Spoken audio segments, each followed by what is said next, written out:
Welcome to Shravan ముత్యాల channel. ఈరోజు మనం డిస్కస్ చేయబోయే టాపిక్ వచ్చేసి justice NV Ramana chief justice of ఇండియాగా ఓత్ టేకింగ్ చేసిన తర్వాత అతను సుప్రీంకోర్టులో తీసుకొచ్చినటువంటి ముఖ్యమైనటువంటి సంఘటనల గురించి మనం ఒకసారి చూస్తే అసలు కోర్ట్స్లో ఉన్నటువంటి ప్రాబ్లం ఏంటి అని చూస్తే ముఖ్యంగా మనకి టూ ప్రాబ్లమ్స్ కనిపిస్తాయి. ఒకటి, ఎక్కువగా కేసెస్ పెండింగ్లో ఉంటాం. ఈవెన్ సుప్రీంకోర్టు హైకోర్టులో కూడా లక్షల్లో కోర్టు కేసులు పెండింగ్లో ఉంటాం. లోయర్ కోర్ట్స్లో అయితే చెప్పాల్సిన అవసరమే లేదు. సో ఇలా కోర్ట్స్లో పెండింగ్ కేసెస్ అనేది మేజర్ ప్రాబ్లం ఇండియన్ జ్యుడిషియల్ సిస్టంలో. వీటిని సాల్వ్ చేయాలి అంటే మోర్ నంబర్ ఆఫ్ జడ్జెస్తో పాటుగా అదర్ ఇన్ఫ్రాస్ట్రక్చర్ నీడ్స్ అవసరం. అయితే జస్టిస్ ఎన్వి రమణ వచ్చిన తర్వాత మేజర్గా కాన్సన్ట్రేషన్ చేసింది కొలీజియం సిస్టమ్ మీద.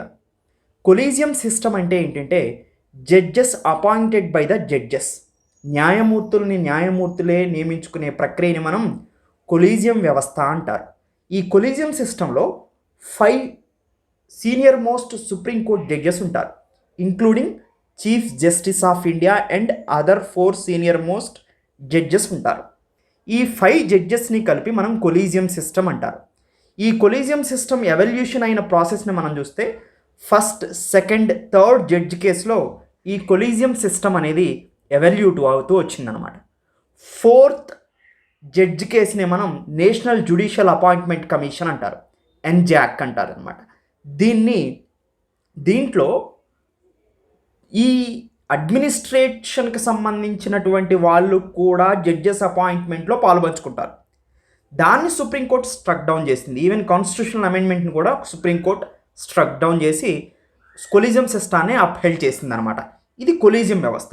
ఈ కొలీజియం సిస్టమ్ ఏం చేస్తుంది, దీని వర్క్ ఏంటంటే హైకోర్టుకి సుప్రీంకోర్టులో ఉన్న వేకెన్సీస్ని చూసి వీటికి చీఫ్ జస్టిసెస్ని తర్వాత వేకెన్సీ జడ్జెస్ని అపాయింట్ చేస్తూ వెళ్తూ ఉంటుందన్నమాట. ఇది కొలీజియం సిస్టమ్ యొక్క వ్యవస్థ.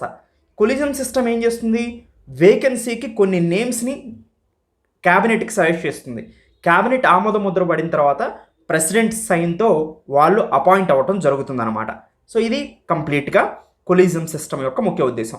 ఈ కొలీజియం సిస్టంలోనే ప్రజెంట్ జస్టిస్ ఎన్వి రమణ ఎక్కువగా మనకి ఫోకస్ చేస్తూ వచ్చారు. కొలీజియం సిస్టమ్ ద్వారా ఫోకస్ చేయటం అంటే ఏంటంటే వేకెన్సీస్ని స్పీడ్గా ఫిల్ చేయటం. సుప్రీంకోర్టులో కూడా sanction strength of supreme court judges ఎంతంటే including chief justice of India 34, present 33 members already fill అయి ఉన్నారు. ఇంతకుముందు ఇది 5-6 గ్యాప్ ఉండేవి అనమాట. సో అంత స్పీడ్గా సుప్రీంకోర్టు జడ్జిలని నియమించడం జరగలేదు ఇంతకుముందు.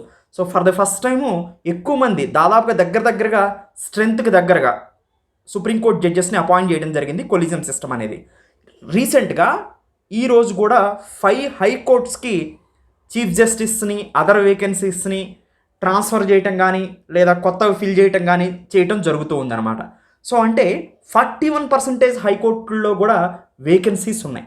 సో వేకెన్సీస్ అనేది మేజర్ ప్రాబ్లంగా కనిపిస్తూ ఉంది. అంటే వేకెన్సీ అంటే సుప్రీంకోర్టు లేదా కొలీజియం సిస్టమ్ ఈ వేకెన్సీస్ని ఫిల్ చేయటం వల్ల ఎక్కువగా పేరుకుపోయి ఉన్నటువంటి కేసులన్నింటినీ సాల్వ్ చేయగలుగుతుందా, లక్షల్లో పెండింగ్లో ఉన్న కేసెస్ అన్నింటినీ సాల్వ్ చేయగలుగుతుందా అంటే కొంతమేరకు సాల్వ్ చేయగలుగుతుంది, కానీ మొత్తానికి సాల్వ్ చేయటం కష్టమే.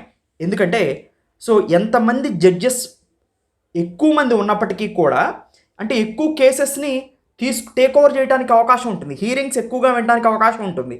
కానీ ఇండియన్ జ్యుడిషియల్ సిస్టంలో ఉన్నటువంటి మేజర్ డ్రాబ్యాక్ ఏంటంటే కేసు వచ్చిన తర్వాత దాన్ని పోస్ట్ పోన్ ఎక్కువ అవుతూ ఉంటుందన్నమాట.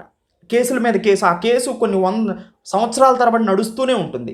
దానికి ఎండింగ్ ప్రాసెస్ అనేది అంత త్వరగా ఇవ్వలేకపోతున్నారు. సో అది మేజర్ డిసడ్వాంటేజ్.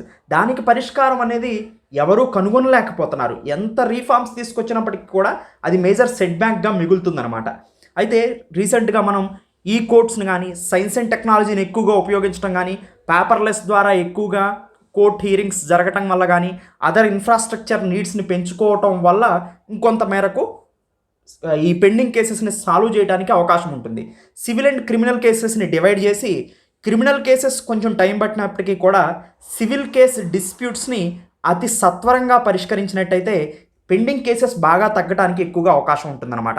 సో ఇదొకటి మేజర్గా సుప్రీంకోర్టు రిఫార్మ్స్ తీసుకురావాల్సిన అవసరం అయితే ఎంతగానో ఉంది. వచ్చిన ప్రతి ఒక్కళ్ళు ఏదో ఒక రిఫార్మ్ తీసుకొస్తున్నప్పటికీ కూడా రోజు రోజుకి పెండింగ్ కేసెస్లు ఇంక్రీజ్ అవుతున్నాయే తప్ప శాంక్షన్ స్ట్రెంగ్త్ని కొలీజియం సిస్టమ్ అపాయింట్ చేసినా కానీ రోజు రోజుకి పెండింగ్ కేసెస్ ఇంక్రీజ్ అవుతున్నాయే తప్ప తగ్గట్లేదు. సో ఇది మేజర్ సెట్ బ్యాక్ అనమాట జ్యుడిషియరీ సిస్టమ్, ఇండియాలో ఉన్నటువంటి జ్యుడిషియరీ సిస్టమ్కి.